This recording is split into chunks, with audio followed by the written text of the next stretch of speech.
प्यारे की जय, सदगुरु महाराज की जय।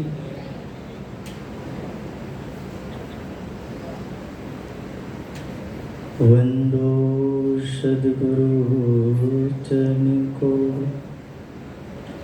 करो सुप्रेम प्रणाम। अशुभ हरण मंगल करण, धनी श्रीदेव चंद्र जी नाम। श्री प्राणनाथ निज मूलपति, श्री महराज सुनाम।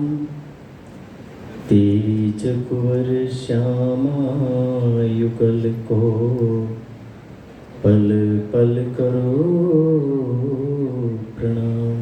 पिया जी को पल पल करो प्रणाम।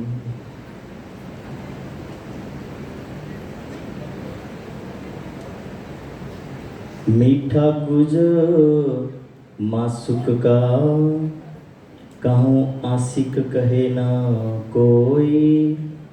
पड़ोसी भी ना सुने, यों आशिक छिपी रोए। यों आशिक छिपी रोए। आशिक कहिए तिनको, आप धामधनी श्री राची महाराज पूर्ण ब्रह्म सच्चिदानंद, सारे जहां के मालिक, सिंधी ग्रंथ के माध्यम से एक आत्मा की पहचान बता रहे हैं कि आशिक यानी वो आत्मा जो परमात्मा के अलावा इस दुनिया के नासवान किसी पदार्थ को ना चाहती हो।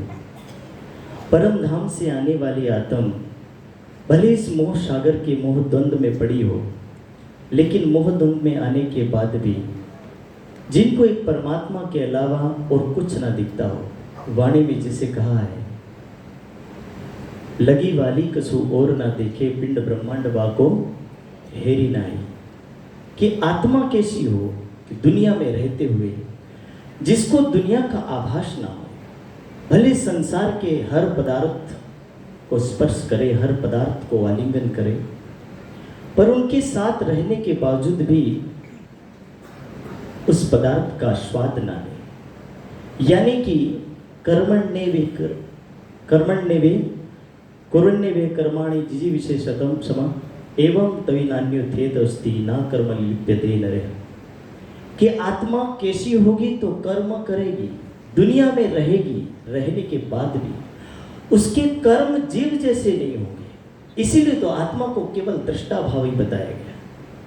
और दृष्टा भाव का तात्पर्य होता है कि एक कर्म करता जीव जो शरीर को संचालित करता हुआ संसार के हर पदार्थ को भोग करता है, और उसी के साथ रहने वाली वो आत्म संसार के भोग करते उस जीव को देखती है, और देख करके उस जीव से जो जीव दुखी होता है तो उस जीव को दुखी देख करके वो स्वयं दुख में पड़ती है, लेकिन स्वयं कर्म करता नहीं है।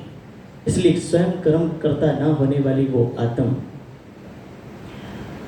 आशिक कहिए तिनको, कि जो आशिक यानी परमात्मा को रिझाने वाला, अपने आत्मा के मालिक को रिझाने वाली वो आत्म।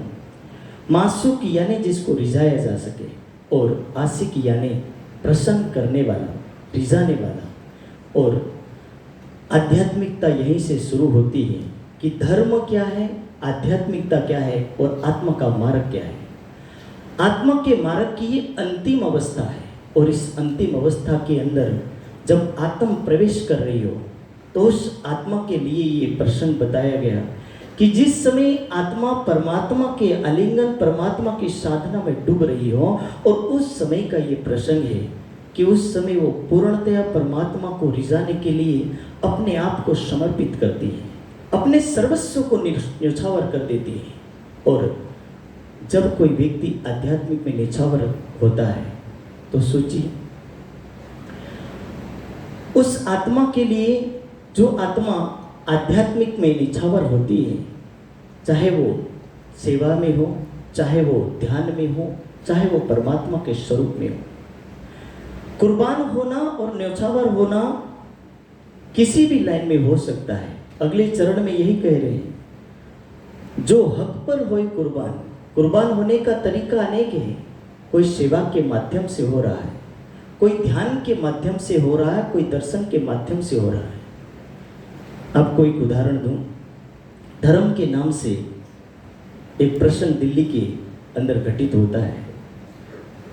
बंदा वैरागी जो एक महान योद्धा है, कहा जाता है कि जब बंदा वैरागी युद्ध लड़ने पर निकल आते हैं तो जितने भी लोग थे सामने युद्ध करने वाले योद्धा उनसे डर करके भाग जाते थे, कहते ये कोई दैविक शक्ति का योद्धा है। पर वही बंदा वैरागी एक दिन दिल्ली के दरबार में पकड़े जाते हैं और पकड़े जाने के बाद बंदा वैरागी से कहा जाता है कि तुम हमारे मुसलमान धर्म को स्वीकार करो। बंदा वैरागी कह रहा है कि मैं मरूंगा तो हिंदू धर्म में और जीऊंगा तो हिंदू धर्म में, मेरी आत्मा केवल हिंदू धर्म के लिए कुर्बान है। बंदा वैरागी का एक एक बोटी नोच लिया जाता है, गर्म चिमटे करवा करके। बंदा वैरागी चमड़ी रहित हो जाते हैं और चमड़ी रहित होने के बाद भी बंदा वैरागी के पास उनको पूछा गया कि क्या आपको कुछ चाहिए। बंदा वैरागी कहता थोड़ा सा जल चाहिए। और जल में जब बंदा वैरागी को क्या दिया जाता है जानते हो? उनको जल में उनके छोटे से बच्चे का कलेजा निकाल करके उनके मुंह में ठूस दिया जाता है। तो भी बंदा वैरागी कह रहा कि मैं अंत तक, मरते तक भी हिंदू धर्म को छोड़ने को तैयार नहीं हूं। अब सोच सकते हो कि यदि आध्यात्मिक के लिए कोई व्यक्ति इतना गहरी अवस्था में उतर जाए, अरे जो युद्ध लड़ने वाला, जिसको तीरों की भाषा समझ में आती हो, जिसको बाणों की भाषा समझ में आती हो, वो व्यक्ति धर्म के नाम से अपने शरीर को चमड़ी उखड़वाने को तैयार है। हम तो ब्रह्मज्ञ हैं, हम तो परम धाम की ब्रह्म सृष्टि है। यदि हमारे अंदर कुर्बान होने के लक्षण नहीं है, यदि हम नहीं हो सकते, शायद मुझे नहीं लगता यहां तो एक शब्द जब यदि किसी को कह दिया जाए ना, दूसरे दिन वो मंच की तरफ लौट के नहीं आता। बंदा वैरागी की तो चमड़ियां उखड़वा दी। और यही कुर्बानी का सिद्धांत, धर्म के नाम पर कुर्बान होने वाले सुंदर साथ हो, चाहे वो दुनिया का कोई भी व्यक्ति हो, यदि धर्म के नाम से कुर्बान हो रहे, संप्रदाय के नाम से कुर्बान हो रहे। इस 17वें वार्षिक कार्यक्रम के अंदर कितने सुंदर साथ आराम से सभा मंच में बैठ करके प्रवचन सुनते हैं, लेकिन जब मैं रसोड़े की तरफ जाता हूँ, किचन घर की तरफ जाता हूँ और देखता हूँ उन लोगों को जो पूरे पसीने से लथपथ हैं, उन माताओं को और उन भाइयों को देखता हूँ जिनके शरीर में पसीना भरपूर मात्रा में, जबकि पंखा भी उस गर्मी में काम नहीं कर रहा, और वो बेचारे रोटी बेलने में, चावल बनाने में, कोई सब्जी बनाने में इतने मग्न है कि उनको यही नहीं दिखता कि चर्चा का सारा रस शायद रसोई में ही समाहित हो गया। और उन्होंने शायद इतनी चर्चा हमारे जितनी नहीं सुनी होगी, तो भी वो रसोई में रह करके वो कुर्बानी दे देते हैं कि अगले में पड़ा व्यक्ति शायद धीरे धीरे जल के समाप्त हो जाता है, लेकिन ये वो अग्नि के साथ जुड़ गए हैं जिसको परमात्मा कहते हैं। और इस अग्नि में डूबने के बाद इनको शायद उस अग्नि का भी आभास नहीं। कुर्बानी यानी ऐसा नहीं कि आंखें बंद करके हम अपने आप को कहें कि बस हम समर्पित हो गए।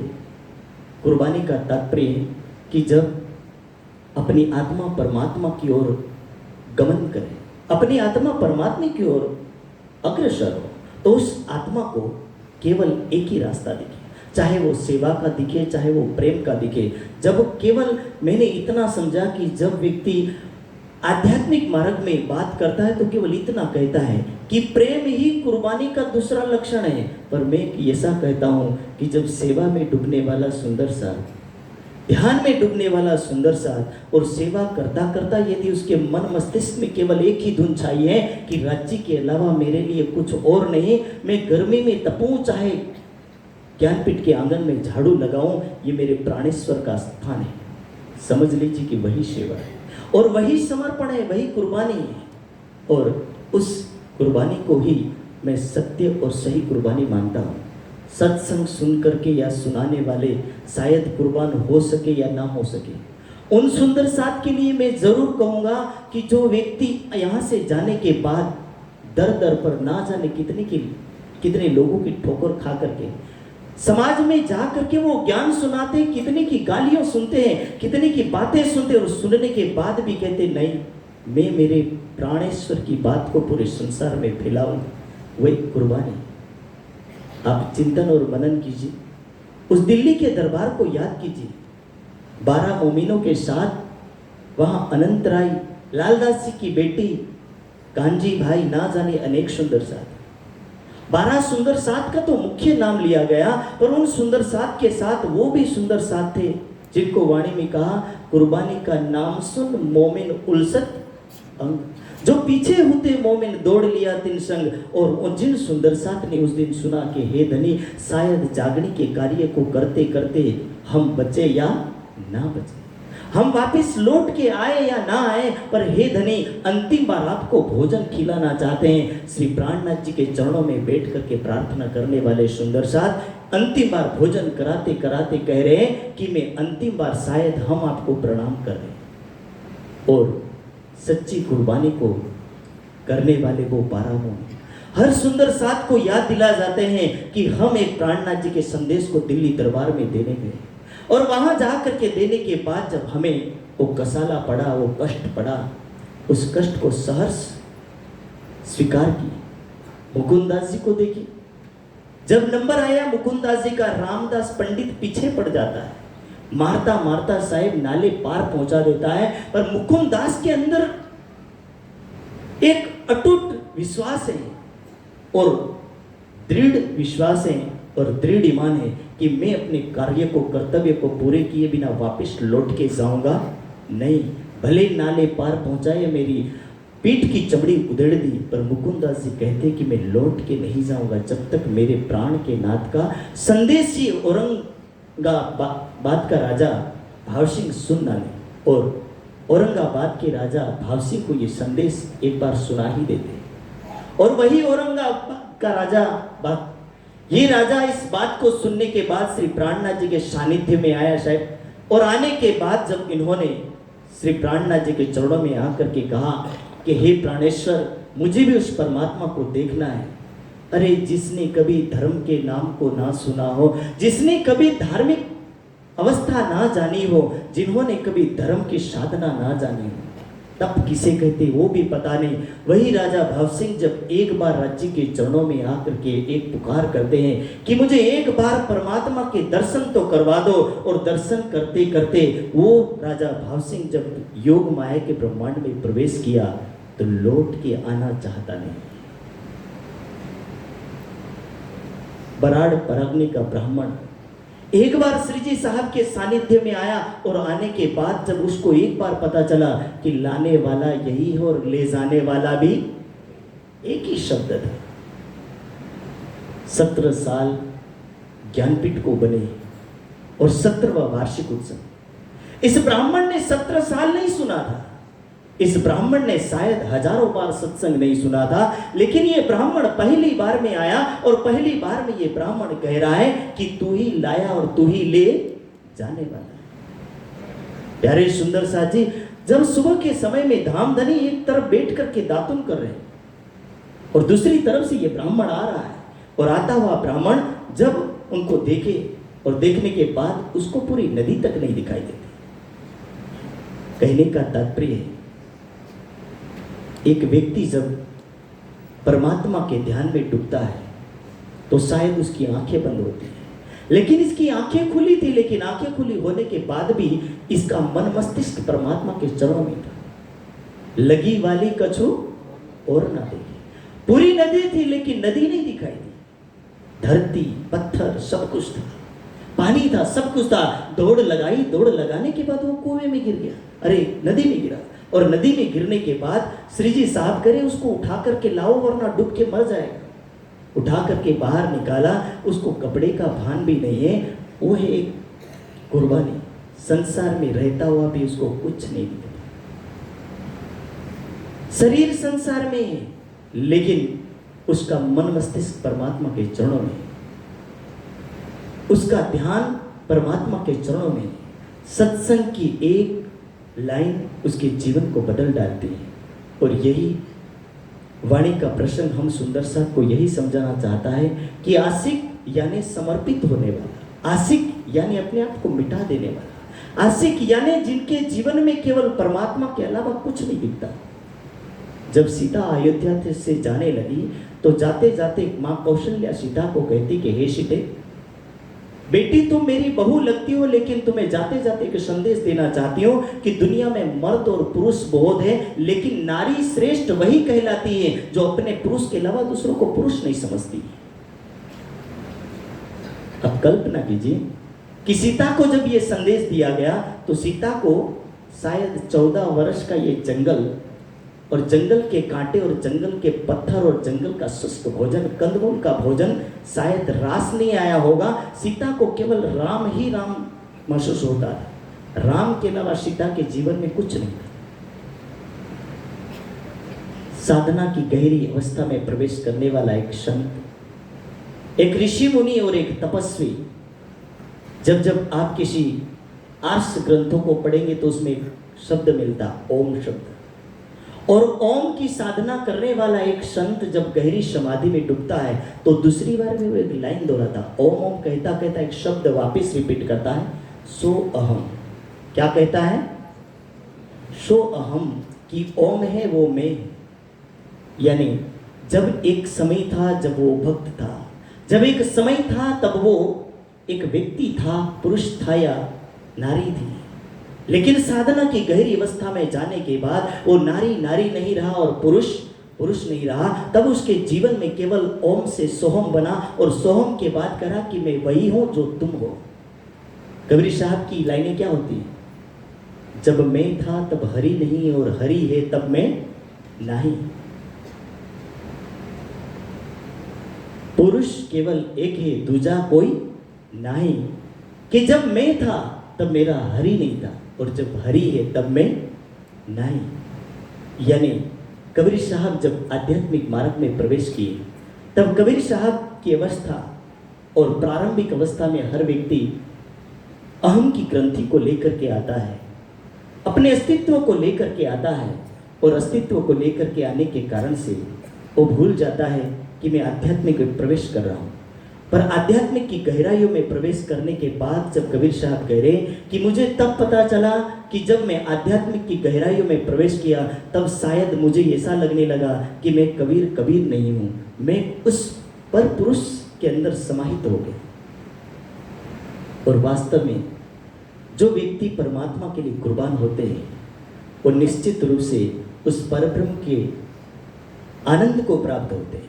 और कुर्बानी का तात्पर्य यही है कि ध्यान से हो चाहे सेवा से हो। कई बार केवल एक ही चीज दिमाग में बैठ जाती है कि ध्यान करने वाला ही कुर्बानी कर सकता है। बेचारे सेवा करने वाले सोचते हैं कि हम तो सेवा करने वाले, हम क्या कुर्बानी करेंगे। लेकिन ऐसा कहीं नहीं है कि केवल ध्यान करने वाले ही कुर्बान होते हैं। सेवा करने वाले हो, चाहे ध्यान करने वाले हो, चाहे किसी भौतिक कार्य को करने वाले, तमाम व्यक्ति समर्पित हैं।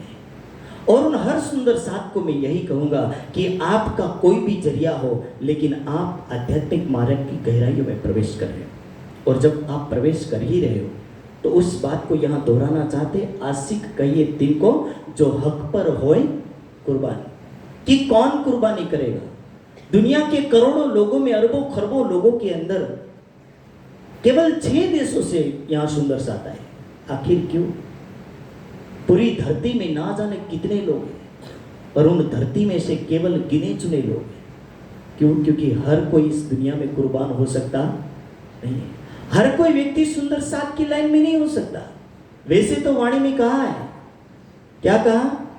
कि इस सुंदर साथ की लाइन में तो करोड़ों लोग खड़े होंगे, लेकिन करोड़ों लोगों में केवल धाम की जो सैया है, परम धाम की जो ब्रह्म सृष्टि है, ईमान वाली श्रद्धा, कि जिसका ईमान दृढ़ होगा, जिसका विश्वास पक्का होगा, वही परम धाम की ब्रह्म सृष्टि होगी। बाकी लाइन में खड़े रहना तो कोई भी हो जाए।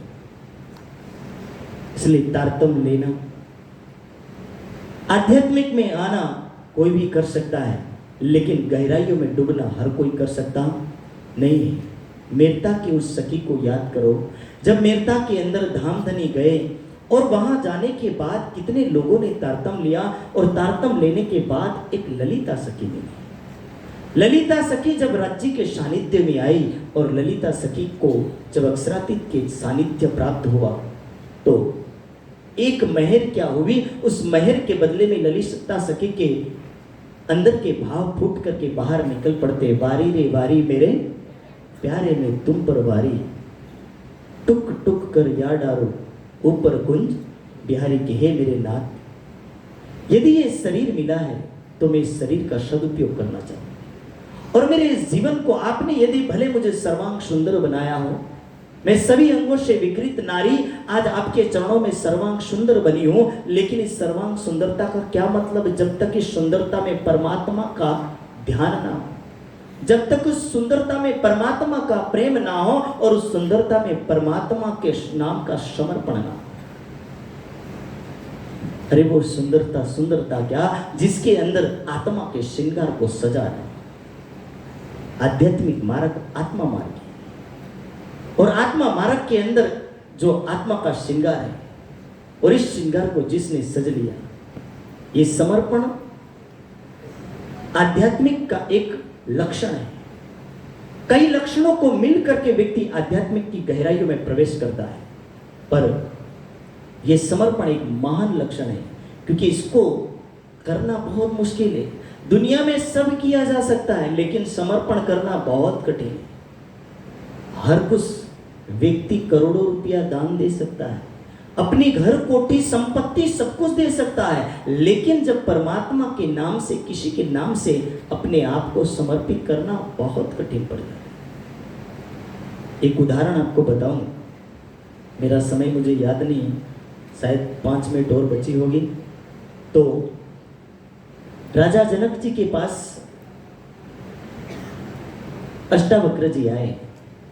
अष्टावक्र जी को राजा जनक कहने लगे कि हे ऋषिवर, आप मेरे गुरु हैं, मैं इस दुनिया के राजपाट से थक चुका हूं, मुझे कोई आध्यात्मिक का वो मार्ग बताइए जिससे मेरे मन की शांति हो सके, मेरी आत्मा उस आध्यात्मिकता के शिखर को छू सके, और मेरा ये मन उस शांति के सागर को प्राप्त हो सके। उस समय राजा जनक जब अष्टावक्र जी को कहे, तो अष्टावक्र जी कह रहे हैं कि आपको देना पड़ेगा, कुछ ऐसी चीज दे दीजिए जो कीमती हो, अनमोल हो।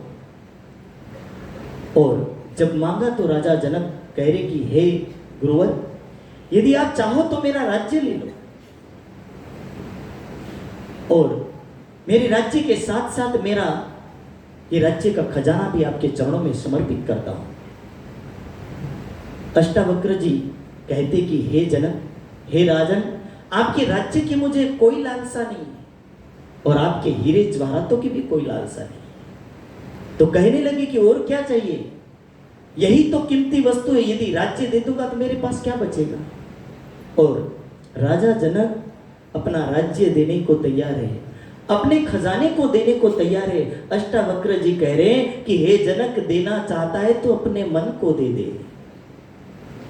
आप सोचिए कि जब मन को मांगा है तो राज्य भी ले लिया और खजाना भी ले लिया, क्योंकि चिंतन करना अब बचा नहीं।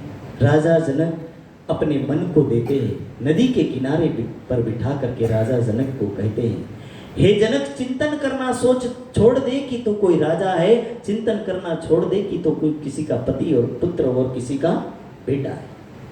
राजा जनक सब चिंतन से बाहर और बहिर्मुखी से अंतर्मुखी होते हैं, और इस अंतर्मुखी का शास्त्र के भाषाओं में जो शब्द प्रयोग किया है, लय योग, यानी कि आध्यात्मिक मार्ग में जब लयों की ओर प्रवेश करने वाला व्यक्ति उस गहराइयों को प्रवेश कर पाता है, उस गहराइयों में प्रवेश करता है। और राजा जनक मन के चिंतन को एक दिन तो करते हैं, पर दूसरी दिन राजा जनक उस मन के चिंतन को छोड़ देते हैं, क्योंकि राजा जनक को पता है कि मेरा मन तो समर्पित हो चुका है, इस मन को समर्पण करने के बाद मुझे सोचने का अधिकार ही नहीं है। और राजा जनक सोचना छोड़ दिए दूसरे दिन, और तीसरे दिन राजा जनक को आध्यात्मिकता के उस परम तत्व की प्राप्ति होती है। राजा जनक उस परम तत्व के अंदर प्रवेश करते हैं और उस परमात्मा के आनंद को प्राप्त होते हैं।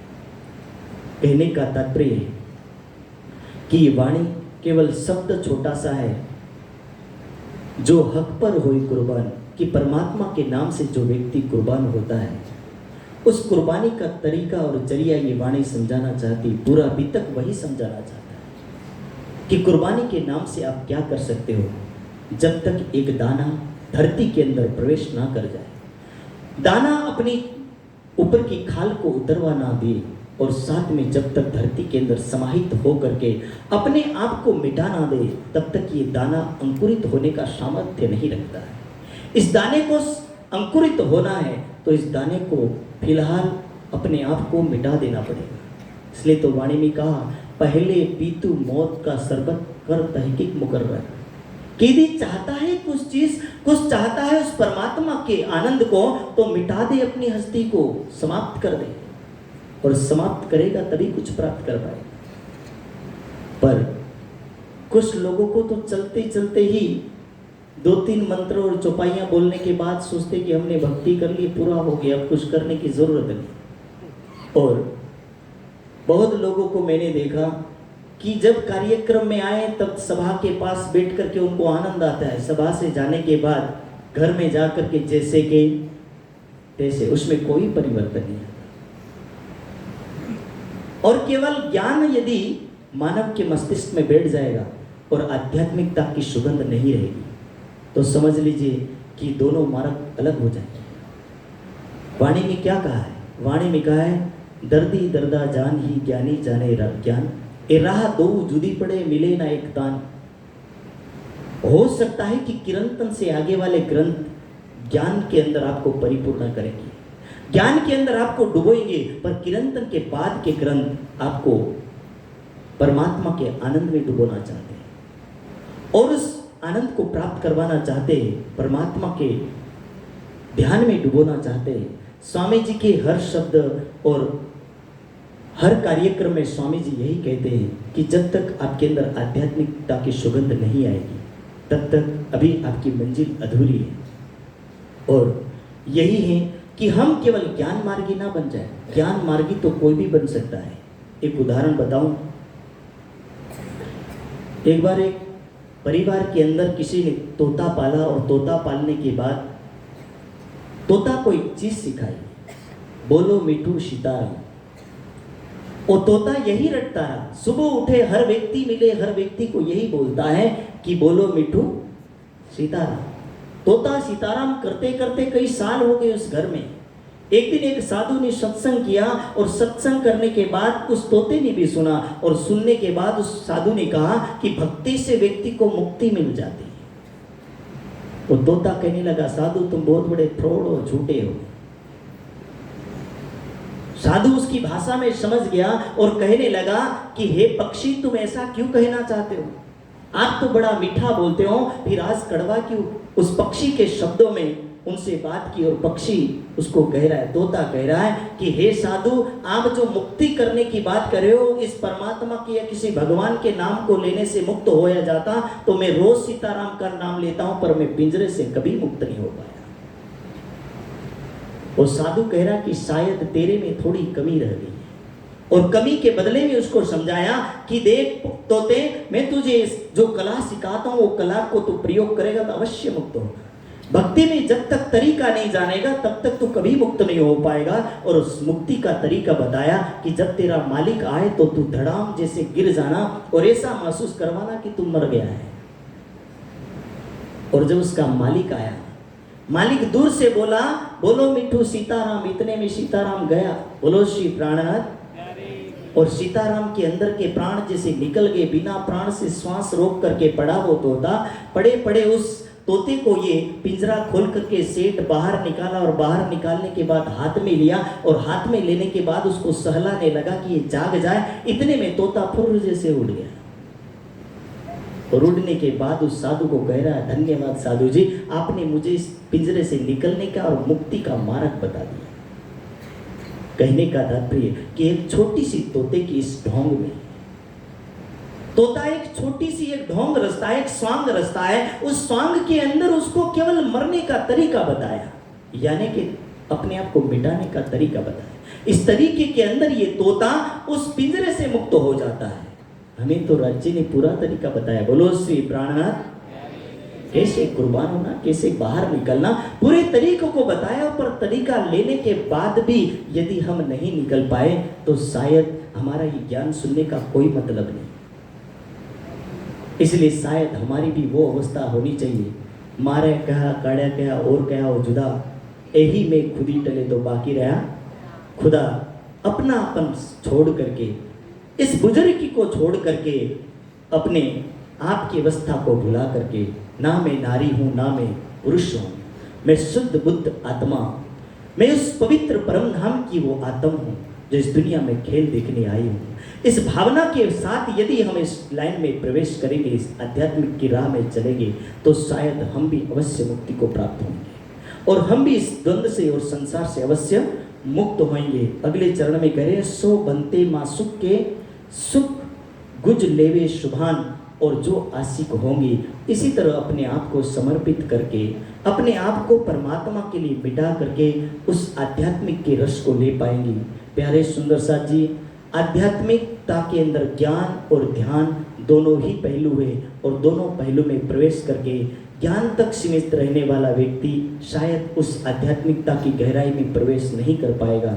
लेकिन ज्ञान और ध्यान दोनों ही आपके जीवन में है तो निश्चित रूप से आप इस आध्यात्मिकता की गहराइयों में प्रवेश करेंगे और प्रवेश करके उसके सुख को अवश्य ले पाएंगे।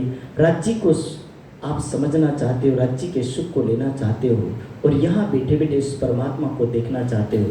इत ही बैठे घर जागे धाम की, यही बैठे बैठे उस परम धाम के अंदर जाग करके परमात्मा के आनंद को प्राप्त करना चाहते हो तो ये साधना, ये सेवा और ये अपना कर्म, ये सब कर्म को करते हुए हम अपनी राह को उस परमात्मा की ओर मोड़ चले।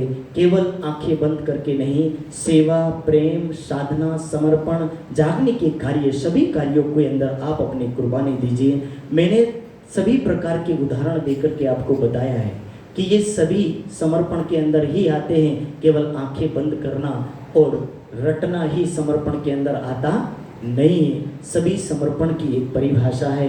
तो प्यारे सुंदर साथ जी, इस प्राणनाथ ज्ञानपीठ के वार्षिक उत्सव के अंदर आप सभी ने अहम योगदान दिया है। कईयों ने अपना समर्पण किया है सेवा के माध्यम से, कईयों ने धन के माध्यम से, बहुतों ने शारीरिक सेवा के माध्यम से और बहुतों ने जागने के कार्य को करके उन सभी सुंदर साथ को राज्य सदा अपने सानिध्य में रखे और सदा उनके ऊपर मेहर रखे और इस लाइन में सदा उन सुंदर साथ को लगा कर रखे।